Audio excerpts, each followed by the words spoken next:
কালকে তিশাদের বাসা থেকে আসার পর তুমি এমন করছো। জানো, কালকে যখন ওই মেয়েটা বলছিল তোমাকে আমার থেকে দূরে নিয়ে যাবে, তখন আমি কতটা ভয় পাই। আমার মনে হচ্ছিল সে সত্যি সত্যি তোমাকে আমার থেকে দূরে নিয়ে যাবে। আরে তুমি ওর কথা কিছু মনে করো না। ও এখন ছোট মেয়ে, আর ওর এসব আবেগ, আর কিছু না। আর আমাকে তোমার থেকে কে আলাদা করতে পারবে? কেউ আলাদা করতে পারবে না। এখন একটু হাসো, তোমাকে হাসি খুশি দেখতে বেশি ভালো লাগে। হুম। চলো এখন যাওয়া যাক, অনেক দেরি হয়ে গেছে। সেখান থেকে চলে আসলাম। ফারিয়া আমাকে নামিয়ে দিয়ে চলে গেল। আমি মেসে গিয়ে ফ্রেশ হয়ে খেয়ে নিলাম। এখন অন্য জায়গায় টিউশনি পড়াই, কারণ টিউশনি না পড়ালে আমি নিজের খরচ চালাতে পারবো না। তাই পড়াতে চলে গেলাম। সন্ধ্যায় পড়িয়ে এসে ফারিয়াকে ফোন দিলাম। তার সাথে অনেক সময় কথা বলে খাওয়া দাওয়া করে ঘুমিয়ে পড়লাম। দিনগুলো ভালোই যাচ্ছিল। একদিন আমি মেসে শুয়েছিলাম। হঠাৎ কার যেন কল আসলো। আমি মোবাইলটা হাতে নিয়ে দেখি ফারিয়া কল দিয়েছে। আমি কলটা ধরার সাথে সাথে ফারিয়া কান্না করে দিল। কি হয়েছে ফারিয়া, কান্না করছো কেন? ফাহিম, আমার বাবা আমার বিয়ে ঠিক করে দিয়েছে। কিন্তু হঠাৎ তোমার বিয়ে ঠিক করার কারণটা কি? সেটা আমি জানি না, আগামী শুক্রবার আমার বিয়ে, তুমি কিছু একটা করো। এত জলদি আমি কি করব? আর তুমি আগে কান্না থামাও। আমি কিছু জানি না, আমি তোমাকে না পেলে আত্মহত্যা করব। আচ্ছা, আমি কিছু একটা করছি, তুমি কান্নাটা থামাও। ঠিক আছে। ফোনটা কেটে দিলাম। আমার তো মাথায় কাজ করছে না। এখন কি করব? আমার হাতে আবার সময় অনেক কম। তাই যা করার জলদি করতে হবে। আর যদি সে কিছু একটা করে বসে, তাহলে কি করব? না, আমার জলদি কিছু একটা করতে হবে। এইসব চিন্তা করছিলাম, তখন মাইম আমাকে ডাক দিল। আমার সেদিকে কোনো হুঁশ ছিল না। এই ফাহিম, কিছু বললেই? কখন থেকে ডাকতেছি, এত কি চিন্তা করছিস? আর বলিস না, অনেক বড় চিন্তায় আছি। তাকে সব খুলে পড়লাম। এখন কি করবি?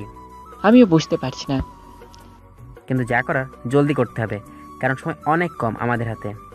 হ্যাঁ, সেটা ঠিক বলেছিস, কিন্তু আমার মাথায় তো কিছুই আসছে না। তুই কিছু একটা বল। এখন তো একটাই কাজ করা যায়, তুই ফারিয়াকে নিয়ে পালিয়ে যা। কিন্তু তার বাবা তো আমাদের খুঁজে বের করে ফেলবে। এছাড়া আর কোনো রাস্তা নেই। আর ওর বাবার চিন্তা করিস না। একবার তোরা বিয়ে করে ফেললে তার ফ্যামিলি তোদের মেনে নিবে। ঠিক আছে, তাহলে এখন এইটাই করব। কারণে ফারিয়াকে ছাড়া আমি বাঁচতে পারবো না। কিন্তু আমরা যাব কোথায়? সেটা আমার উপর ছেড়ে দে, আমি সব কিছু ঠিক করে রাখবো। আমার অনেক ভয় করছে, কিভাবে যে কি করব। এখন চিন্তা করা বাদ দে, চল খাবার খেয়ে নেই, কালকে অনেক কাজ আছে। চল। খাওয়া দাওয়া করে ঘুমিয়ে পড়লাম। সকাল থেকে আমাদের প্ল্যান শুরু হবে। সকালে ঘুম থেকে উঠে ফ্রেশ হয়ে ভাসিতে গেলাম। গিয়ে ফারিয়াকে সব বললাম। কিভাবে কি করব। তারপর মেসে চলে আসলাম।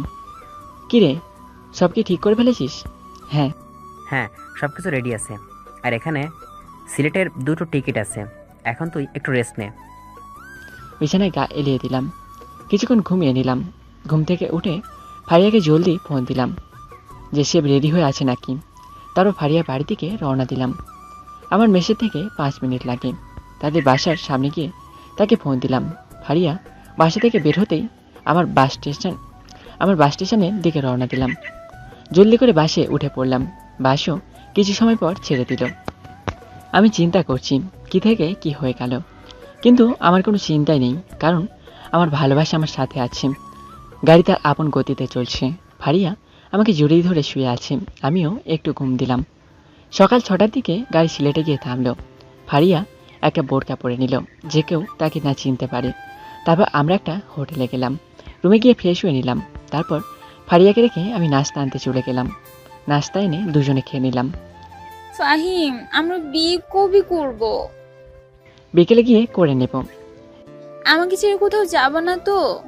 মৃত্যুর আগ পর্যন্ত তোমাকে ছেড়ে কোথাও যাব না। আমাকে অনেক ভালোবাসবে তো? নিজের থেকেও বেশি ভালোবাসবো। অন্যদিকে ওইখানে ফারিয়া না পেয়ে তার বাবা পাগলের মতো হয়ে গেছে। তাকে সব জায়গায় খুঁজছে, কিন্তু পাচ্ছে না। পাশের দিকে জানতে পারে যে সে নাকি ফাইম নামের একজনকে ভালোবাসত। তাই তার বাবা আমার সব কিছুর খোঁজ লাগায়, কিন্তু আমি কোথায় থাকি সেটা কারোর কাছ থেকে জানতে পারলো না। এদিকে রুমে বসে অনেক বিরক্ত লাগছিল, তাই টিভিটা ছাড়লাম। কিন্তু টিভি দেখে তো আমার চোখ চড়ক গেছে। আমাদের দুজনের ছবি সব চ্যানেলে দেখাচ্ছে আর বলছে আমি নাকি এই মেয়েটাকে নিয়ে পালিয়ে গিয়েছি। ফারিয়াও দেখে অবাক হয়ে গেল। এখন আমার অনেক ভয় লাগছে, কারণ আমাকে ফারিয়ার বাবা পেলে ছাড়বে না। কি হয়েছে? তুমি আবার কি চিন্তা করছো? তোমার বাবা মনে হয় আমাদের উপর অনেক জিদ করে আছে। আমাকে না পেলে যে কি করবে আল্লাহ জানে। তুমি চিন্তা করো না, আমি থাকতে তোমাকে বাবা কিচ্ছু করতে পারবে না। তাও আমার অনেক ভয় লাগছে। আমি তো আছি, ভয় পাওয়ার কি আছে? এখন আমাকে একটা পাপ্পি দাও। না, আমি দিতে পারবো না। তুমি দিবা নাকি সেটা বলো। না, আমি দেবো না। বলার সাথে সাথে আমাকে কিল ঘুষি দিতে শুরু করলো। কিছুক্ষণ পর আচ্ছা দিচ্ছি এইটা বলে তার গালে 2টা পাপ্পি দিলাম। আমি কি এই চুমুর কথা বলেছি? তুমি যেটা চাইলে সেটাই তো দিলাম, তাহলে কিসের কথা? কথা বলা শেষ করার আগে তার ঠোঁটের সাথে আমার ঠোঁট মিশিয়ে দিল। তার গোলাপের পাপড়ির মতো ঠোঁটগুলো স্বাদ নিচ্ছি আমি। কিছুক্ষণ পর আমাকে ছেড়ে দিল। দুজনেই হাঁপাচ্ছি। ফারিয়া আমার দিকে তাকিয়ে মুচকি মুচকি হাসছে। তারপর বিকেলে গিয়ে দুজনে রেডি হয়ে নিলাম, কারণ বিয়ে করতে যাব আমরা।